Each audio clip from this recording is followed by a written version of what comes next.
Okay, welcome back everyone to the Returning Warrior podcast. It's been quite some time since the last episode, and today's episode marks the beginning of a slightly different format and a style of presentation. Where previously I was more focused very much on the structure of the hero's journey.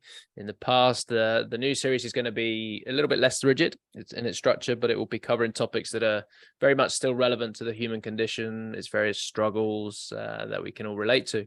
And we'll be discussing them with a variety of different people from different backgrounds, where I hope to capture the similarities we all share with when it comes to matters of mental health, wellness, relationships, and even maybe parenting. And it's my aim that we can all sort of share with these various journeys a common desire to learn, grow, and heal.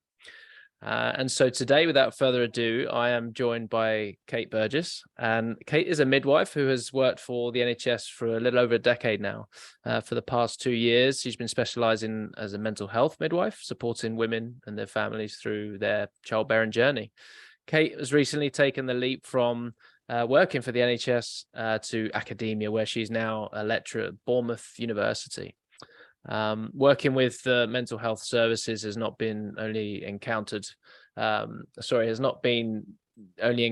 through the mental health services and what have you. Kate herself has had to navigate a very challenging situation when her father suddenly passed away, causing a ripple in the family that led to a member of the family attempted to commit suicide during the COVID pandemic. As well as Kate herself needing to manage her own mental health during this difficult time. Kate is married and is currently embarked on another journey of creating a family for herself. But this is not without its challenges also, as Kate and her husband are navigating in exclamation marks the crazy world of infertility and IVF. And I'm sure we'll explore a little bit about that today. Kate told me that she has never felt stronger than she does now, however, and she puts this down to the support of her family and the fact that she feels ready to and able to talk openly and vulnerably about her feelings, which is, a great first step in any healing journey, shall we say. And I'm sure that we shall be discussing some of these topics and more in today's episode. And so without any further ado, welcome, Kate, and thanks for being my first guest back on air after such a long time. How you doing? Thank you so much for having me, and such a lovely introduction. That's really kind of you. Thank you. Yeah, I'm doing really well. How are you? Yes, I can't complain. Today we're coming from Tenerife, so I'm very blessed to be able to be at my house here in Tenerife, and so yeah, not wet, cold. No, England. Exactly that. Yeah, I feel terrible, but kind of not. There we go. So first, I just want to say congratulations, really, on your new journey, on your new job as a lecturer in Bournemouth University. And maybe we should start there. And what prompted that move? Yeah. Where do I start? I always kind of knew, I think, that I wanted to at some point do my PhD. My dad was an academic. My mum was also an academic before she kind of moved into her job in the community. So I kind of knew that that's where I wanted to end up. And so I have always had that in the back of my head that I wanted to do that continual learning. And actually, one of my colleagues at where I worked in the NHS sent me this advert to say, I think you should apply. And I thought, you know what? Yeah, why not? This sounds like a really good idea. Having absolutely no idea that I would even get an interview, let alone be offered a post. No. So it was kind of like a punt in the air that this is what I wanted to do. And I was very fortunate enough to get an interview. I had the most horrific interview. We did it on Zoom because we're still kind of navigating that world of COVID and hybrid working. And my camera didn't work on my Zoom, and I couldn't rename myself. I was someone else. So the interview panel, I was someone else. So I got out of that thinking there's absolutely no way they're going to offer me a job because it was awful. But they did. So they obviously saw something in me.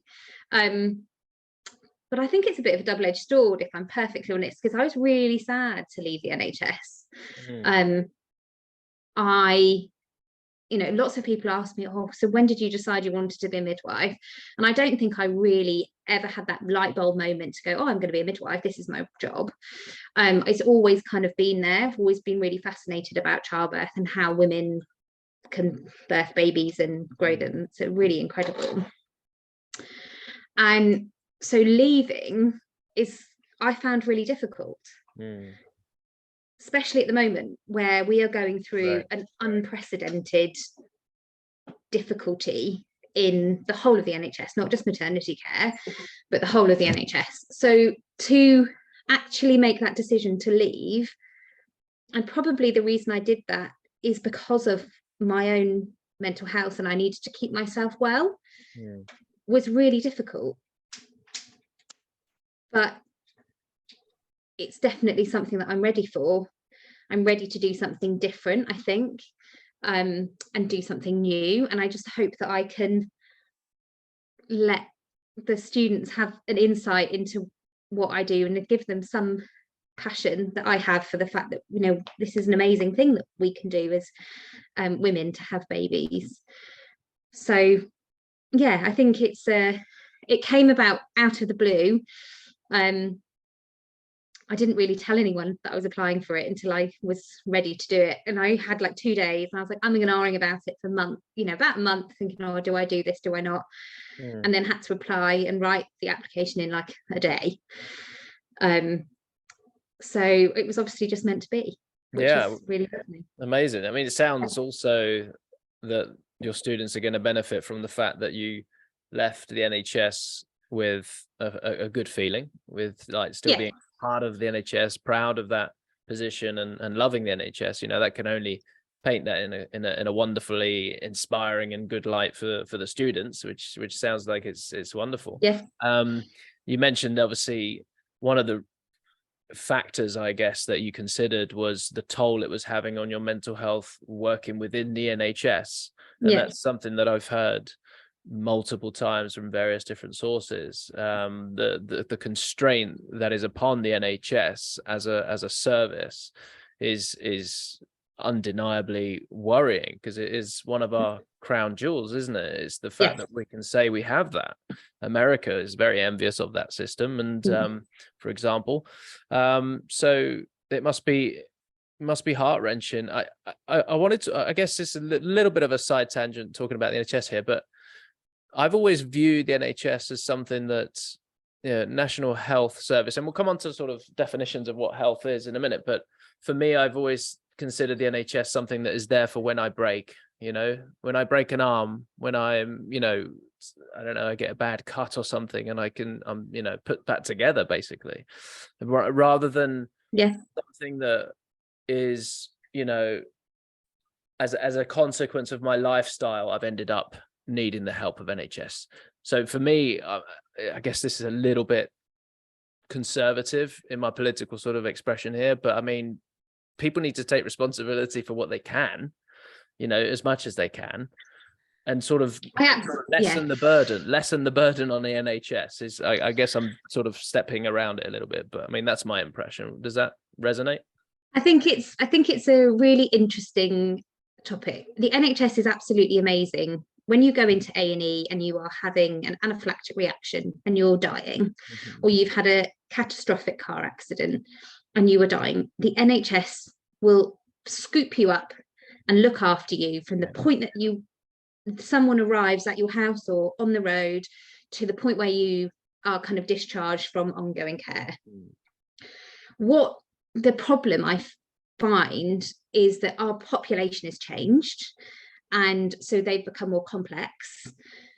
So the service that Aaron Bevan wanted when he started it in 1948 to look after everyone and give everyone free care at the point of delivery is no longer what we're doing, because the complexities of that care is so vast now that we're changing. Our roles are changing, both nurses and midwives and doctors, and there's such a plethora of what's in the NHS now.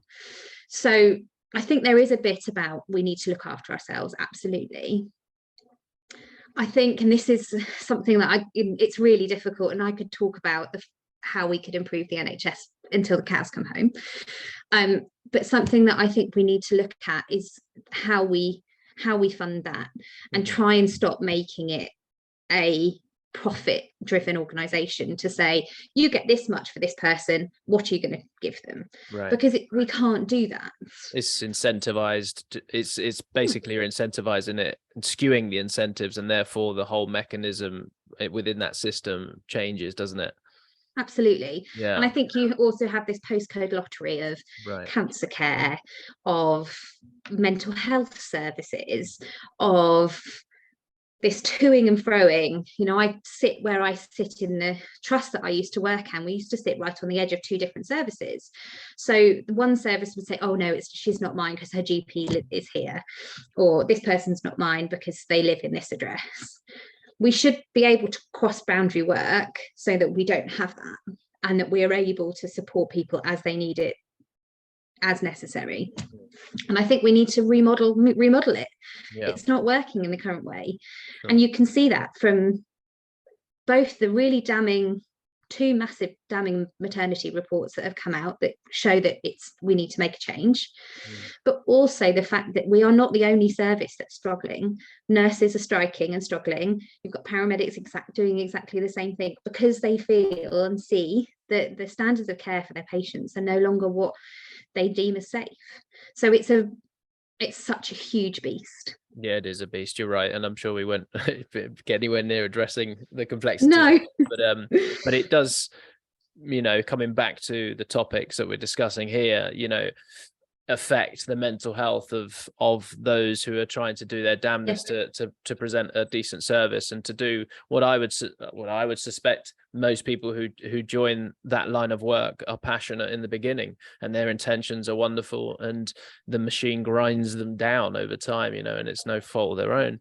But I would like to get back to the term mental health and sort of get your take on what that is. What does that mean? What does mental health mean for you? So I think I have two mental health journeys, or mental health kind of hats that I could put on. I have a personal journey, and then I also have my work head that I, for the last 2 years, have been looking after very complex, mentally unwell women who are pregnant and having babies and going through our maternity services. And so from that hat, it's how do we keep these people as well as we possibly can, for them to enable their own pregnancy, childbirth, parenting journeys to the best of their possibilities. It's really difficult because I think mental health is so underrated. I don't think we think about mental health in the same way, in the same kind of, it doesn't have the same kudos as someone with a heart condition. You don't get as much money from the NHS to do stuff because they think, oh, it's only again. Exactly. So it goes back to that. So in that respect, I think I've definitely found that I used to bang my head against a brick wall often looking after these women. And so I was kind of a go-between and an advocate and a voice and a care coordinator to make sure that we were holding them up in the best possible way. So that for me is kind of my mental health work hat. Mental health other hat, I think I would say that I do not think that I suffered at all with any mental health problems until the death of my father. And then I've become increasingly anxious because of that whole experience. And navigating that while working in that sector is really difficult. I think because I knew what I needed, but I also knew that I'd have to fight to get that. And I ended up not having any support from the NHS, and got amazing bereavement support from a charity who were fabulous. And that I found really difficult to manage and to navigate, because there wasn't a care coordinator or someone fighting my corner at all. And, I spoke to one practice nurse and she said, you know what, this is what I would suggest you do because they're brilliant. And they were, but I was also fortunate enough to pay. So I was able to pay for some bereavement counselling. And it was all of those contributing factors, I think. And my mental health journey it hasn't stopped. I've added some more layers in, and I'm sure we'll talk about those later, some more other layers that we'll discuss. So it's an ongoing thing, I think, mental health, my mental wellness. But I definitely think I've also made a massive change, because I've identified that working as I have been within the NHS, looking after people who are mentally unwell, is not good for my current mental health. Right. And I think that's also a really sad thing for me. So probably something that I also found really difficult leaving the NHS, because I never thought that would be me. I honestly thought that I would leave the NHS as a retiree working for over 30 years in the sector. So to kind of be able to shape that and put that into something that I was okay to say, I'm doing this because I need a change for my well-being, actually was really tricky to kind of have that conversation. So yeah, that's probably how I would define those two different mental health hats. Yeah, that's interesting. There's a few points you mentioned there that resonate, in particular when one finds herself in a particular system, where, be it the NHS or also the military.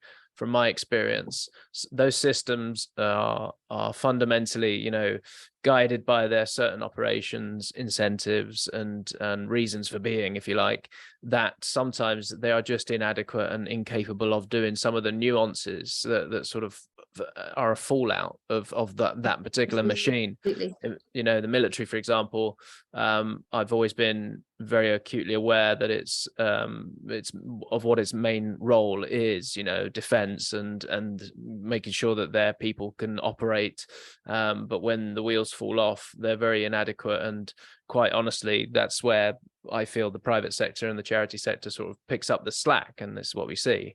Because that to me is reality. That to me, I see it as reality. It's just the way it is. That is just the way it is. And but I hear you. I hear you with how you sort of view the different aspects of mental health, and taking the brave step to actually do something that may be perceived or even felt from society as a selfish act is actually the right thing to do. You can't take care, especially in the caring industry, you cannot take care of someone else unless you take care of yourself first. The last thing we want and need is martyrs in the roles of nursing, midwifery. Like I want midwives and my nurses to be fully taken care of, know how to take care of themselves, guilt-free, to come and be fit for service. Because actually the service, you need to be fit for service, otherwise it's unsustainable. The wheels will fall off eventually. Completely. And that's a stigma, I guess, that society have sort of put upon people that take care of themselves. Oh, it's so selfish. And I don't, that stigma needs to be completely abolished, and recognized that actually this term fit for service really resonates for me. I think that's the right way to see it. I actually really like that term. Part of my role when I was a midwife was I supported as a professional support advocate for midwives, and we tried to get people to think you have to put your own oxygen mask on before you can put anyone else's oxygen mask on. But it's drilled into you that you have to turn up. You have to, the number of times that I, as a newly qualified midwife, went in when I was really not well enough to be in, was often. I became seriously unwell with sepsis because I kept going into hospital to work, and I one day was like, I actually can't do this anymore, I'm gonna have to take myself to A&E, and I was taken to HCU, like rushed there because I was really poorly, but I was going to go to work, which is just insane. But I've been down for, I can't be sick.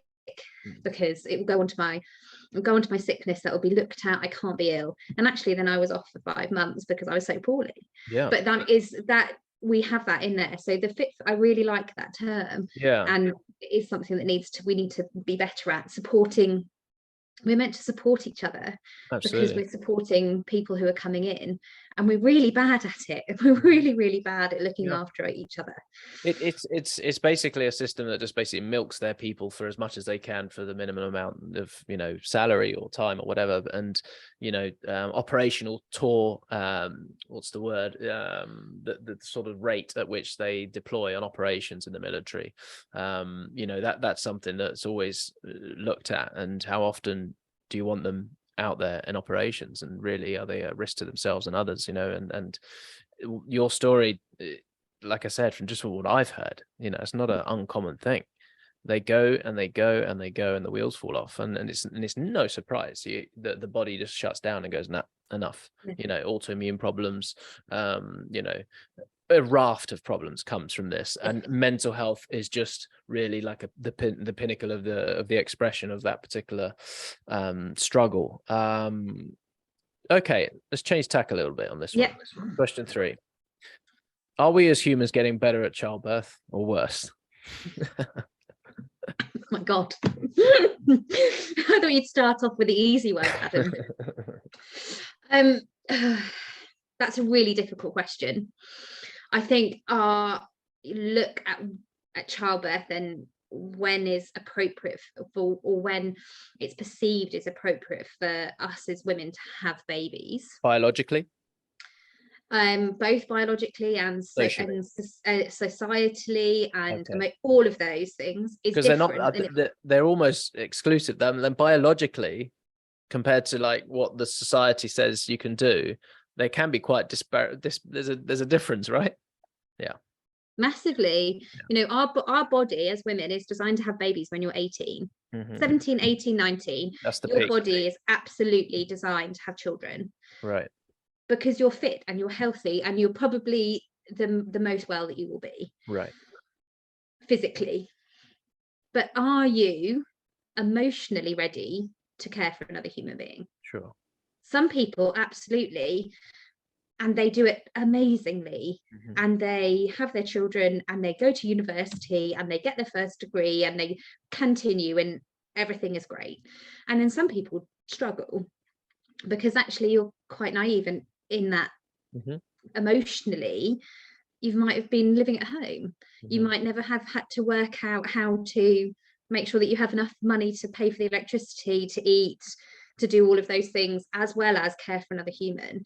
And I think, you know, 50 years ago, it was very normal for you to get married at 18, to have a baby at 19, because societally, women stayed at home. So that was okay. You would look after the house and your husband would go out to work. Whereas now, we don't have that. It's much more about our career, which is amazing. But we also do not support women to have a career and be able to have children at the time that they want to have those children, because of flexible working or child-friendly hours, or term time working, or the government giving us enough money for our children to go to nursery so that it warrants us going to work. So all of those things together, I think I couldn't say that we were worse or better at childbearing and having children, because it's so different. It's like apples and oranges. Physiologically, having a baby younger for your body is better. And all the people that we see who come through in their 18, 19, 20 do brilliantly and care for those children really well, but they have to be well supported to be able to do that. So it also then looks at kind of what happens, you know, 50 years ago, you'd probably marry somebody who lived in your village, and their families lived in their village, and you would then live in the village with your families around you, and you'd have a baby, but the whole village would raise that child. Yeah, that's a great point. I think what I come into when it starts to get really complex in terms of societal how societies are formed and what have you, I always try to sort of in the back of my mind ask things like, well, what would nature do? And also, well, what's healthy? And I think if we see it from that point of view, like, for example, someone the other day, I was having a discussion about beauty. Well, beauty is subjective. And I said, well, to me, beauty is health. And what's health? Well, for me, health is, I think intuitively all know what health is. And I base most of my coaching around being in right relationship. So to be in right relationship with the world around you, the people around you, the food that you eat, the alcohol you consume, being right relationship with it in a healthy way. And I think this word health is so key and needs to be really understood at a deeper level. And when I asked the question, are we better at childbirth today than we were at other times in the past? I mean, how far do we go, right? How far do we go? Do we go back to hunter-gatherer tribes where children were being born within a village that were raised by the women of the village while the hunters went out and got the food? But most likely, if there was any complications in those times, the chance of you dying in childbirth was very high, right? So it's like, where do we take it? And I think what you've just said there, though, is very interesting. The parallels of a woman giving birth within a village seems to me very much a more healthier kind of preferred experience. Yes, obviously the risk associated without technology and whatnot aside, of course, but what you just said there really has struck a chord for me, that ideally, biologically, by nature, earlier on is better, but society isn't set up for that anymore because the breakdown in marriage, because values have changed in societies, because female empowerment has taken on this idea that women can do everything, and it's not that you can't, but can you do everything at the same time? I mean, who can do that? That's to me is such a tall ask. That I just feel like, and then you don't get the support to do this stuff at the same time. Right. It's almost, to me, it's like an impossible ask, really. And a lot of pressure and a lot of like potentially shame associated with it. Like what if as a woman you fall short on any one of those things, like bringing up a child and a career, and a great wife, and she's independent, and it's just like, whew, wow, that's a lot. That's a lot. And for me, a lot of my clients that I support are coming from backgrounds that single parent households. A lot of the trauma, a lot of the struggles are coming from that seed point, and so as a society we're really struggling in that regard. But that's another and again, we could talk about those, couldn't we? Or to the cows come home, because I know I'm passionate about those as well, that we really need that. You need that emotional stability when you're young to be able to show you how to receive love, give love, be supportive, do all of those things, because that will really affect who you are as a person, but also who you are as a parent. And think about the strain that puts on the system. We're creaking at the seams as it is, and I think if you were to go far enough upstream to the seed point, to the problem, to the source, really, as far as I'm concerned, and with the work that I do, particularly around suicide, I know that the seed point of the home life, growing up, shapes a number of things psychosomatically, disease, from trauma, etc. But that's it's an interesting question, and I really like how you shape that and how you presented that, because that's I've never really sort of seen it that way before. Okay, another question then. So I kind of alluded to it there, psychosomatics. How much does knowledge about the nervous system, trauma, mental health currently get utilized in the NHS in the context of giving birth? And what I mean by that really is for me, healing, or a human being that is presenting symptoms of healing, shall we say, is one who is whole, and integrates all aspects of the human condition in terms of, it's not just a mind thing. Mental health isn't just about how you think.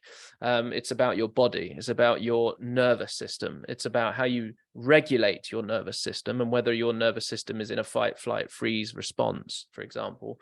So for me, it's always been a holistic approach to wellness, and mental health comes as a consequence of this holistic approach. But I dare say that in the NHS, there isn't really much look at how the nervous system affects mental health. Is there? Am I wrong in that? I actually don't think you are. I think we have talked a long time about how we traumatize women going through childbirth. I think sadly as midwives, we're very desensitized to situations, you know, so we might see really quite catastrophic situations day in, day out, and that's pretty normal for us. But that isn't normal for somebody coming in and having a baby, because what they see is the movies, you know, or they don't really think about it, and they come in with perceived ideas from people. So you then have got you've got kind of got that subconscious brain and the conscious brain that are working against each other for themselves, because the whole time that they've been pregnant, everyone has said, oh my God, this happened to me, and oh my God, that happened and I nearly died, and the baby's heart rate went, and oh, this is awful, and we ended up doing this. And we then don't validate their concerns when they come in, because we see it every day and say, yeah, well, sometimes that happens, but we're here to help you.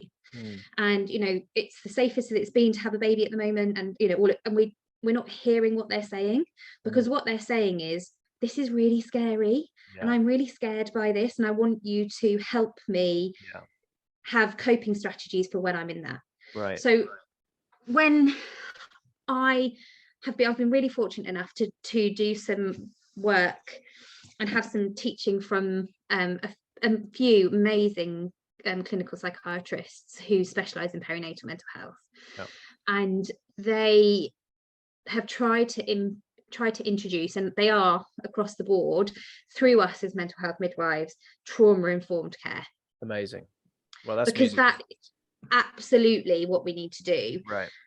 And we are slowly but surely bringing that in. But interestingly, I think we can do a little, say, you can look at the women who are aware that they've had trauma, we can help. It's actually the women who don't realize until they're in that situation of being pregnant or giving birth that they've had trauma in their past. So their brain then automatically goes and uses that trauma response that we can't capture, and we then traumatize again. And it's then we then capture them once they're having their second baby, which maybe takes years and years for them to feel confident to be able to do that, to think, oh, actually I will have another baby because it's okay and that's happened. But by then we have, you know, irreversibly changed their kind of ability to cope with any sort of stress and trauma. We've probably had an impact on that mother-infant relationship, which in turn has affected that baby in some way, shape or form, which has also in turn affected the relationship between partners and family, because people go a lot, and I think a lot of family members do this, they say, but you and the baby are fine, you're okay. I hear that a lot, and that makes me really sad, because we shouldn't have let them be in that situation in the first place. We should have identified that, and we're not validating their feelings to say, do you know what, I thought I was going to die, and nobody did anything. And it's that kind of understanding of that is an understanding that everyone looks at that differently. And unfortunately, I think trauma can present itself as being, people can be difficult to manage. They can be difficult with the words that they use, with the actions that they use. This is useful. And so then when they present, sometimes we would say, or it has been said to me in the past, well, they're difficult. They're just being really difficult. They're not letting me do that because it's, they don't want it. Yeah. But why don't they want it? Have you explored why they're concerned? Powerful. Have you understood what they're concerned about? Wow. No. And that, and everyone's under the clock, right? Everyone's under the like exactly. This is a shift. You gotta show up. There's a pace to the work. I haven't got time to listen to that. I see it day in, day out. How can I do anything about it anyway? Yeah, that's powerful. And so it's this like perpetuating circle. And in the job that I do, under our service, we had this service called Birth Reflections, and it was amazing. It is amazing, because it's sometimes something very little that they have to answer, they have to have in their head put right, that they go, oh, okay, that's what happened. I completely blanked this 3 hours out. I just couldn't remember it at all. And I thought that I was going to die. And it was never that, because the communication between the staff and the women in the family isn't good enough. And we can't communicate effectively. Yeah. And that, I think, is the crux of the situation, is that we do not communicate effectively. Therefore, those things that are said out of taken out of context, and those are the things that they remember.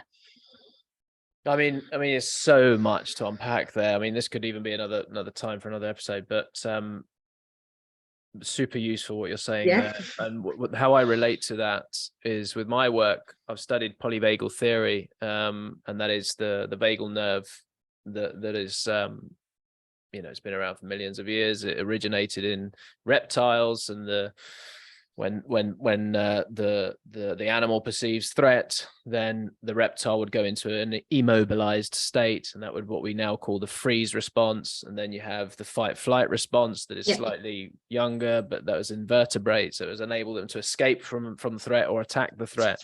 And then finally, we developed the mammalian response, which is fawn, and the fawn response is to bond with other humans. That's what we do. That's us as mammals, what we do best. And so that fawn response is about, it manifests as people pleasing. But the vagal nerve is only there really for when we perceive with our 5 senses a threat, and our neuroception, because we have perception and neuroception. And if a woman going in to give birth, her neuroception, as well as her cognitive perception, if she's seeing alarm bells right from the get-go in terms of the cognitive thing, she's heard all these stories and whatnot, but also her neuroception is picking up all of these like false signals of not safety, of bright lights, when women do better clinically, from what I hear in the research, darker lights, warmer environments, close to their loved ones. The touch of a loved one has this relaxing effect on the nervous system. Even a kiss, that sort of more intimate exchange has this effect on the nervous system, releasing certain chemicals that enables the woman to be ready to give birth. All of these things is neurology. That's oxytocin that you're talking about. Exactly. This is the neuroception of it all. And so my thing is, I guess, to sort of try to stay succinct here, but my point is that women, mothers going into the journey of becoming a mother, really what needs to happen is a decentralized educational approach, empowering the individuals to understand their animal nature, how that then interacts with their cognition, what does health look like, what does vagal toning look like, what does breath work mean, how does cold water immersions help with vagal toning, all of these things, right? This is what I'm helping my clients all the time with. And once you achieve that vagal tone, that is when really healing can happen, but let alone giving birth, and like you said, not re-traumatizing what's already been traumatized in the past. And it's it's deep work, isn't it? But I think we're both kind of talking to this similar thing, which is amazing. And it's good to hear that, at least it's moving in that direction. Absolutely. All right. So if you don't mind, let's talk a little bit about your own journey at the moment with wanting to start your own family. You mentioned the crazy world of IVF, and again, not the first time I've heard that. So elaborate, please. I suppose that's sort of like a really open question. I never thought that I would be the person that would need to have any sort of fertility treatment to have a baby. I absolutely thought that, it was drilled into me as a child, oh my goodness, if you have unprotected sex, you're going to have a baby. And now I realize that it's really hard to get pregnant. Even when everything is absolutely perfect, it's still really, really difficult to do that. And so Tom and I have been trying to have a baby for the last 4 years. And unfortunately, in the middle of all of this, we've had 2.5 years of COVID where basically everything stopped, which was really difficult. At that time, we also moved out of London, where I would have been funded for 3 full rounds of IVF up until the age of 40. Oh, wow. To Hampshire, where I don't now have any funded IVF because I'm over 35. Wow. So that was also then really hard to navigate. And this is, I suppose, because I'm actually a midwife, I wanted to make sure that the people that were looking after me were doing things not just off a protocol, and they really looked at me holistically.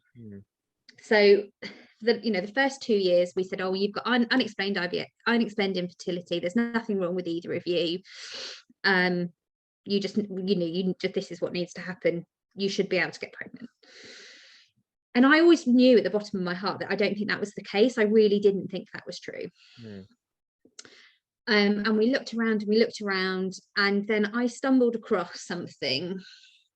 I think it was an Instagram post from someone about the fact that they had gone abroad to have their IVF.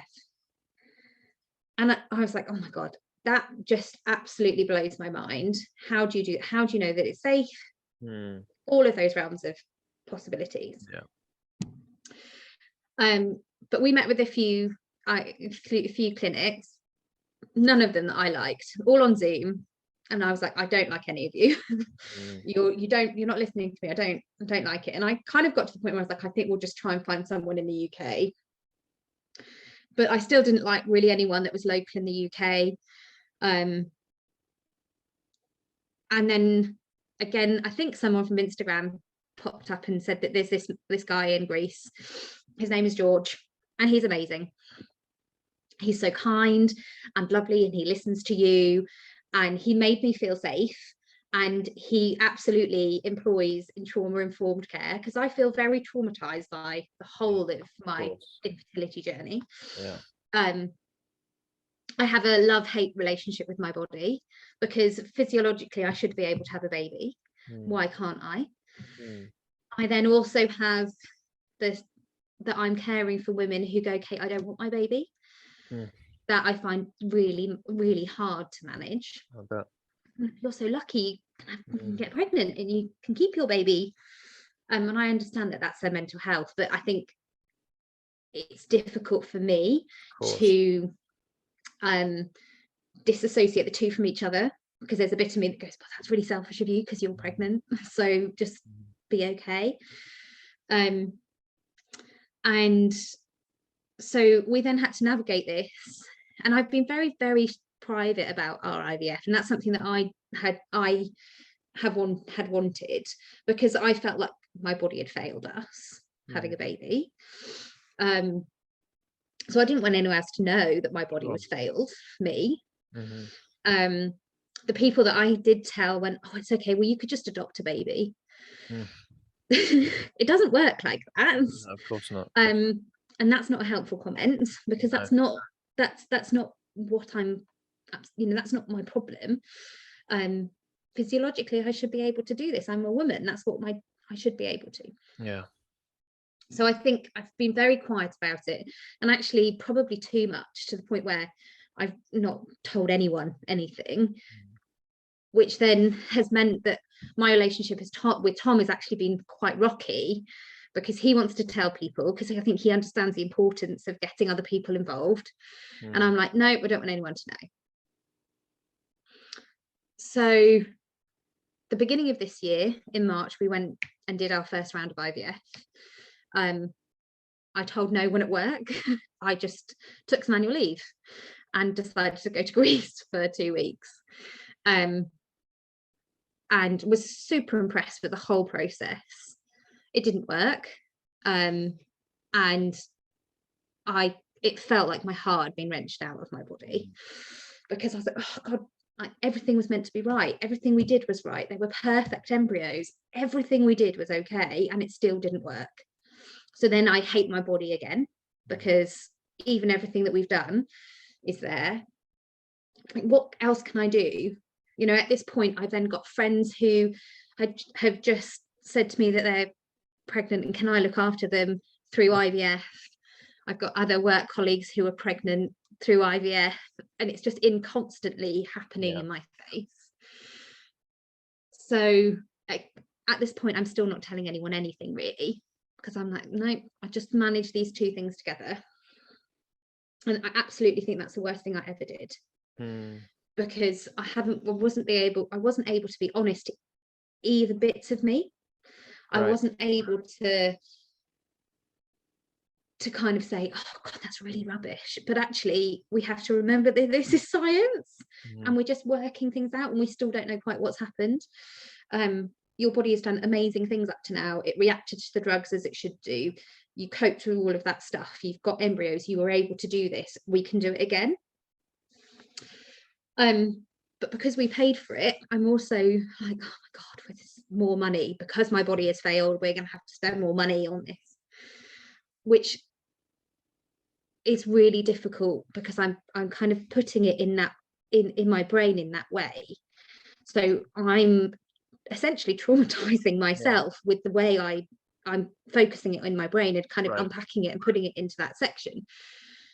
So I then had a couple of weeks off after it failed, and went back to work and was like, this is it, I'm not talking about it again, carry on, keep going. And I knew that that wasn't going to be the end of my journey. I didn't want that to be the end, because I think I would have regretted it. But do I think that I was absolutely ready to go and do my second round? No, but I don't think I ever will be ready to continue, because I think because of the trauma that I'm holding on to, which is really difficult. But again, because of the choices that I made about where I'm going and who I'm with, and I feel in control of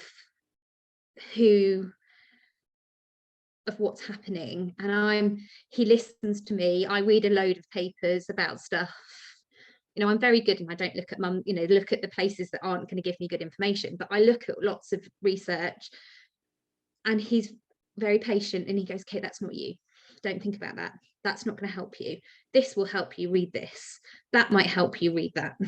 So he's much more, and it goes back to that trauma informed for me, about how to keep me on that safe, straight and narrow, to keep me going. So we then decided to go back again in September, after doing different things. So we had a different drug protocol, which made me happy, because the last thing I wanted to do was go back and do exactly the same thing again and expect a different outcome, because that's madness, isn't it? Yeah. It is a definition of madness. That's not for me. And that's what would have happened in the UK. They would have just done exactly the same thing again, with nothing different added. So I was really pleased that we did something different. I did acupuncture before, which was amazing, during and after, and I still do it now. We got more good quality eggs and more good quality embryos, but it didn't work again. And I think that made me even more gutted, and actually probably the most mentally unwell I've ever been. Okay, biggest challenge. Because this wasn't someone else that I had to fix or a problem that I had to overcome. It was me hating me. And how do you stop that? Yeah. And be able to get up every day. Sure. Yeah. And go and see those people. I'm sorry. I don't apologize. It was really hard. And I get emotional about it now because I think, oh God, I was so tough on myself. Right. So unnecessarily hard on myself, because my logical brain goes, okay, it's science. It hasn't worked this time, but things are different. We've done things that have been better, and we have the option to do it again without having to go through all of those drugs that can go into your body, which for me is great because I don't do very well on the drugs. Tom copes with my mood swings very well when I'm on that, using those huge hormones that your body's not meant to do to get pregnant. So your body is working really hard to do that. And then, you know, how many women go back to work and they have to do this without telling anyone at work? So that, you know, obviously was managing that situation. And I think I had quite a long time off from work because I could identify the fact that I couldn't go and support someone who said, okay, I don't want to keep my baby. And that for me enabled me to look at those things and go, okay, so how, when I have that moment of going, God, I hate my body, why can't it do what I want it to do? Or someone says, oh, you could just adopt a baby. Flippantly. Really flippantly, because it's never, they never say it in that kind of way. Or somebody who goes, have you got any children, or are you going to have a family? Yeah, it's a raw nerve. I wasn't able to, but now I'm able to kind of reprogram, or my brain goes, but it's okay because we're on I've got a plan, this is what I'm doing. Yeah. Whereas before I wasn't. So when I say it's a crazy world of IVF, because you're absolutely emotional up and down all of the time, massive emotional roller coaster. And that for me is something that I struggle with, is that kind of like, because I can't think of what would happen. I would be terrified if I did get pregnant, to stay pregnant and then remain pregnant for the whole of my pregnancy and to have a well baby at the end of it, and to not be traumatized going through labor, all of those things because of what I know. And oh my God, what would happen if it didn't work? Well, what do I do then? Because I haven't given my brain any like energy to think about that far ahead. So it's really difficult to think about both of those things together. So I think that's kind of where that crazy world of IVF is. And then it's also the most amazing community. You have so much support from other people who go, I've done this, I'm on the other side of this, it's okay, you know, I hear you. And that's great, because I think it's a really horrible club to be in, but equally a great one because everyone supports you. But you have to tell people, and that's not what I did. Right. So I was like, no, nobody's gonna know. Whereas now I'm very open about it. I started this new job 2 weeks ago. We sat around the table doing a bit of kind of like a hello, who are you? Every single one of those women in that room had their babies through IVF. all of them. And so I had no problem saying, yeah, we're in the process of navigating this infertility kind of road. And they were all so supportive. Yeah. 6 months ago, I would have said nothing. Amazing. Well, firstly, thank you so much for sharing that. Okay. Thank you for asking.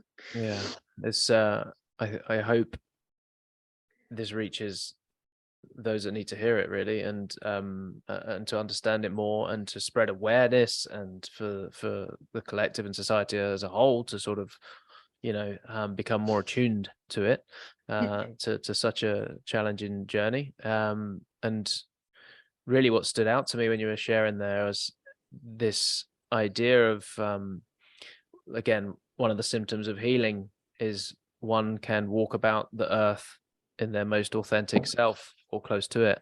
And when we are fracturing our personas and characters off in different ways to suit the environment, we stop being authentic, and it causes an inordinate amount of suffering and pain. And most of those behaviors come from a survival trait that was picked up as a kid, because we couldn't afford to think that our parents may be letting us down, so it must be us that's wrong. And those survival traits carry on into adulthood, and that's really what trauma is. And that's, as far as I understand it, really is those beliefs that we're defective, helpless, alone, and authenticity, arriving at authenticity potentially for the first time in one's life is an incredible experience, and that is what epitome of healing, really. But to get there, it can be terrifying, but it is a journey. It's possible. It's what I really want to highlight, is that it is possible. There is a sequence of events that needs to be happening in a certain order, and it really does start with animal first, and that is taking care of the nervous system. Because otherwise, if this thing up here is in charge of the show, it will try to compartmentalize, it will try to do logic, it will try to do like plans, it will try to do all of that thing. But actually, for me, this is where the feminine, intuitive, emotional aspect that's available to all humans, not just women, that feminine is comfortable with the chaos, it's comfortable, but it's also got intuition, it's got an intuitive thing. And mothers, mothers to be, there is, for me, it's one of the most harrowing things is when a woman, for whatever reason, is unable to access her intuitive center, a knowing, like a deep knowing, and society doesn't support that well enough. Society is a masculine dominant society, and I don't mean patriarchy. What I mean is masculine energy of logic and reason and order and governance and science and facts. It predominates society. It's the overbearing thing. And so there's very little room for the feminine, intuitive knowing.